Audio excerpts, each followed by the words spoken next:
read over 50 thrillers this year, and these are my top 10. If you're gonna get into thrillers, if you're gonna pick any, like, they need to be these ones. I'm sorry, they need to be on your list. I'm always posting about what I'm reading on my Instagram story, so make sure you follow me over there, but we need to get into it. We need to get into this list. I could not put these in a particular order, like I just couldn't. They're all so good, so just bear with me there. But this one was one of the very first thrillers I read in 2024, and it has stood the test of time in my brain. The Push. I loved The Push. I actually hated The Push, but that's why it's on this list. Like, it is one of those books that just wrecks you, but it's so good. Anytime a book makes me feel like all the feelings, I'm calling it a good book. And the ending had me literally throwing the book across the room, so take what you will with that. Next up, arguably one of my favorite thrillers of the whole year. I just love this book. If you are a spooky season girl, like, this is gonna be top of your list, I promise you, like, guaranteed. It's Home Before Dark by Riley Sager. This is the perfect combination of like haunted, spooky, weird vibes, but like in a realistic, can actually happen kind of way. Loved it. Absolutely love it. If you were like an Amityville Horror House girl, oh my God, get this on your list, get this on your TBR. This next one I read in a day. It just like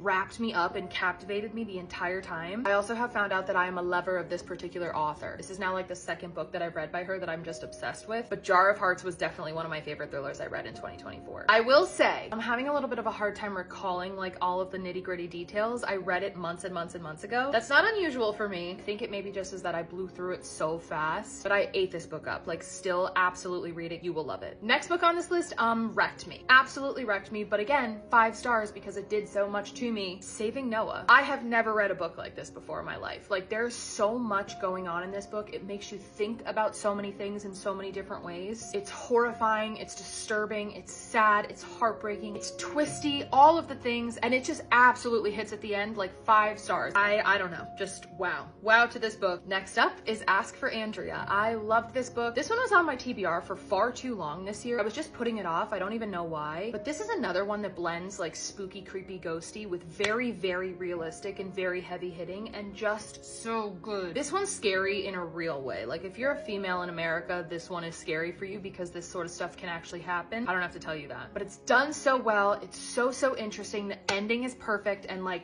wow, just wow. A great thriller. I loved this book. Go to part 2 for the rest of my top 10 favorite thrillers this year.